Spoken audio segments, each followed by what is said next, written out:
Hello বন্ধুরা, BD ছাদ কৃষি চ্যানেলের পক্ষ থেকে আপনাদেরকে স্বাগত।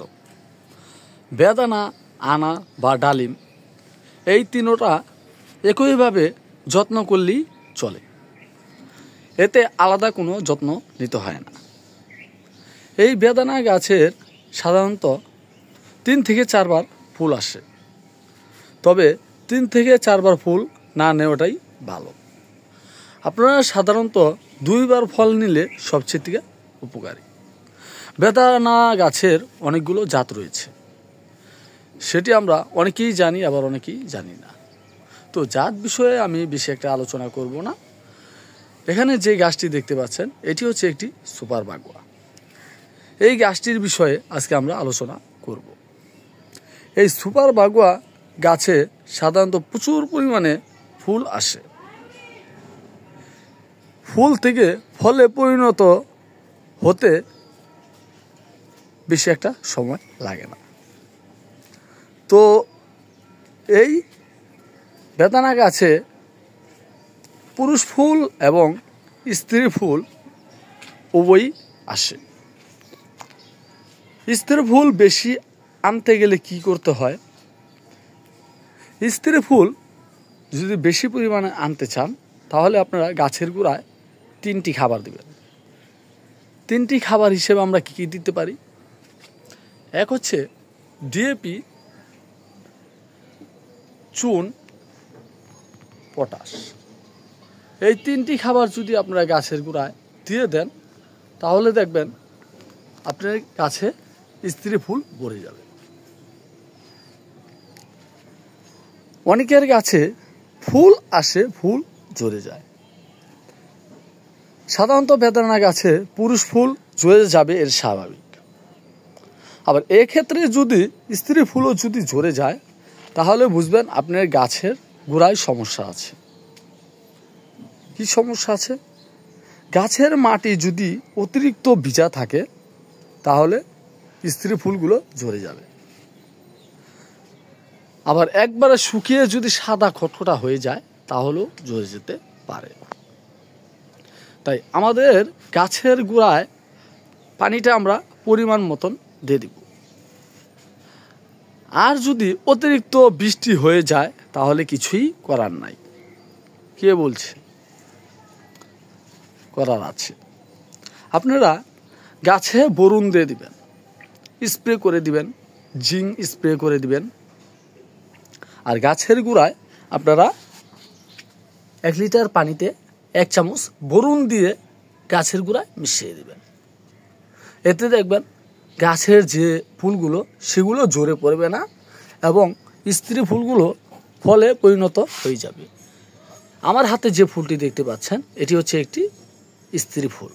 এই ফলটি ঝরে গেছে।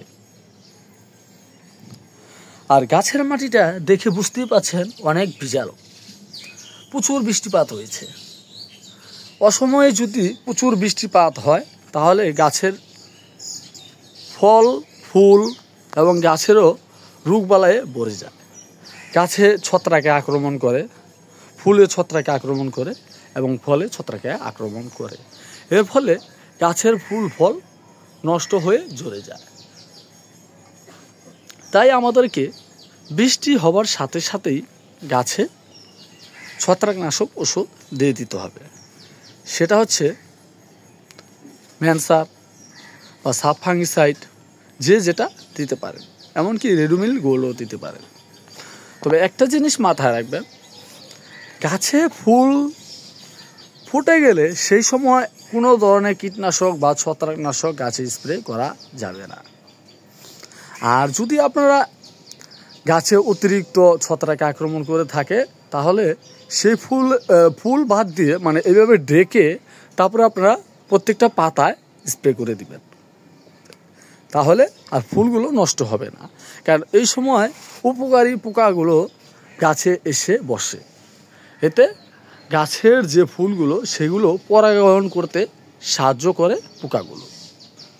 তাতেই পরাগায়নের কারণে ফল দাঁড়িয়ে যায়। আমার এই গাছটিতে প্রচুর পরিমাণে ফুল এসেছে, সেটা আপনারা দেখে বুঝতেই পেরেছেন। তবে ফল বেশি একটা দাঁড়ায়নি। দেখুন এখানে একটি ফল দাঁড়িয়েছে, এখানে একটি, আর এখানে দুটি ফল দাঁড়িয়েছে। তাই আপনারা যদি এই বেদানা গাছে একটু যত্ন করেন তাহলে গাছে ফুল ফলে ভরে যাবে। তো আমি আশা ছাড়িনি, আশা করি এই গাছটিতে এবার অনেকগুলো ফল আসবে, কারণ গাছে ভর্তি এখন ফুল আছে এবং ফুলও নতুন নতুন কুলি আসতে শুরু করেছে। তো আপনারা দেখে বুঝতেই পেরেছেন। 15 দিন বাদে বাদে আমরা গাছে ছত্রাকনাশক ওষুধটা দিয়ে দিব, শুধু সন্ধ্যার টাইমে, বিকাল টাইমে বা সকাল টাইমে কোনো ওষুধ আমরা দেব না। যে ফুলগুলো ফুটে গেছে সেই ফুলগুলো আমরা ঢেকে ঢেকে তারপরে গাছে স্প্রে করে দেব। আর গাছের গোড়ায় আমরা 15 দিন বাদে বাদে বোরন দিয়ে দেব, যাতে ফলগুলো ঝরে না পড়ে, ফুলগুলো ঝরে না পড়ে। আর এই সময় গাছের গোড়ায় আমরা কিছু খাবার দিয়ে দেব। কি খাবার দিব? আমরা কিছু potash, TSP, magnesium sulphate, humic acid, এই কয়েকটি খাবার আমরা গাছের গোড়ায় দিয়ে দিব। তো গাছের গোড়া এখন প্রচুর পরিমাণে ভিজা, তো এই সময় গাছের গোড়ায় কোনো ধরনের খাবার দেওয়া যাবে না। মাটিটা শুকিয়ে গেলে আমরা তারপর গাছের গোড়ায় খাবার দিয়ে দেব। তো দেখে বন্ধুরা, যদি ভিডিওটি ভালো লাগে অবশ্যই চ্যানেলটি সাবস্ক্রাইব করবেন, লাইক করবেন, শেয়ার করবেন, কমেন্ট করবেন এবং পরবর্তীতে ভিডিওটি পাওয়ার জন্য অবশ্যই বেল আইকনে চাপ দিয়ে রাখবেন। এই বলে বন্ধুরা আজকের মতো আমি বিদায় দিচ্ছি।